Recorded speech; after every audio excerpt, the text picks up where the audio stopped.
என்ன கலையக்கா, பையனை கொண்டு போய் இவ்வளோ சீக்கிரமா ஸ்கூல்ல விட்டு வரீங்க? அவனும் ஹாப்பியா ஸ்கூலுக்கு போறானே, என்ன விஷயம்? அதுவா, அவன் படிக்கிற அரசு பள்ளியில காலை உணவு திட்டம் கொடுக்குறாங்கல்ல. ஆமா. அதனால சார் காலையில எந்திரிச்சிடறாரு, சீக்கிரம் குளிச்சு ரெடி ஆயிட்டு டைமுக்கு ஸ்கூலுக்கு வந்துடுறாரு. சூப்பர்க்கா. இப்போ வீட்டுல எப்படிக்கா சாப்பிட்றான்? ஐயோ, இப்பெல்லாம் சாருக்கு வீட்டு சாப்பாடே பிடிக்கிறது இல்ல. காலை உணவு திட்டத்துல நம்ம குழந்தைங்களுக்கு பிடிச்ச மாதிரி நல்ல சத்தான காய்கறிகளை போட்டு நல்ல ஆரோக்கியமான உணவா கொடுக்குறாங்க.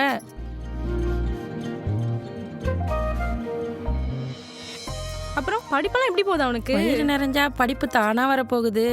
இப்பெல்லாம் அவனை பத்தின கவலையே இல்லை எனக்கு. நல்லா சாப்பிட்றான், நல்லா படிக்கிறான், நல்லா விளையாடுறான், மொத்தத்துல நல்ல ஆரோக்கியமா இருக்கான். போயேன், இதை விட ஒரு அம்மாவுக்கு என்ன வேணும் சொல்லு? அதை சொல்லுங்க. ஆமா, முதலமைச்சரின் காலை உணவு திட்டத்தின் முக்கிய நோக்கம் குழந்தைகளின் பசியை போக்குவது மட்டுமல்லாமல் அவர்களின் கற்றல் திறனை மேம்படுத்துவதும், பெற்றோரின் குறிப்பாக பணிக்கு செல்லும் தாய்மார்களின் பொருளாதார மற்றும் பணிச்சுமையை குறைப்பதுமாகும்.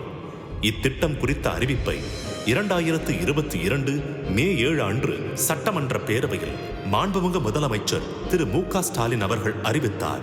அரசு பள்ளி மாணவர்களுக்கு இனிமேல் காலை நேரத்தில் சிற்றுண்டி வழங்கப்படும். 2022 செப்டம்பர் 15 அன்று பேரறிஞர் அண்ணாவின் 115வது பிறந்த நாளை முன்னிட்டு மதுரை சிம்மக்கல் மாநகராட்சி தொடக்கப் பள்ளியில் இத்திட்டம் தொடங்கப்பட்டது.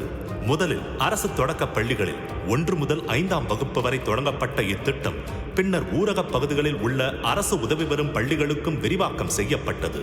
மாணவர்களின் பள்ளி வருகை பதிவு 93% அதிகரித்துள்ளது. இத்திட்டத்தின் கீழ் பயன்பெறும் குழந்தைகளில் 85% பேரின் கல்வி திறன் மேம்பட்டுள்ளதாக திட்டக்குழுவின் ஆய்வு தெரிவிக்கிறது. குழந்தைகளின் நினைவாற்றல், அறிவாற்றல் மற்றும் ஒட்டுமொத்த பயில் திறன் அதிகரித்துள்ளது. இங்கிலாந்து, கனடா போன்ற வளர்ந்த நாடுகளிலும் இத்தகைய திட்டங்கள் பெரும் தாக்கத்தை ஏற்படுத்தியுள்ளன. 2025-26ஆம் ஆண்டிற்கான நிதிநிலை அறிக்கையில் நகர்ப்புறங்களில் உள்ள அரசு உதவி பெறும் பள்ளிகளுக்கு இத்திட்டம் விரிவாக்கம் செய்யப்படும் என அறிவிக்கப்பட்டுள்ளது. இதன் மூலம் கூடுதலாக 3,05,000 குழந்தைகள் பயனடைவார்கள். உண்டி கொடுத்தோர் உயிர் கொடுத்தோரே என்ற பழமொழிக்கேற்ப குழந்தைகளுக்கு உணவு வழங்குவது என்பது வெறும் உணவு மட்டுமல்ல, அவர்களின் வாழ்வாதாரத்தை மேம்படுத்தும் முயற்சியாகும்.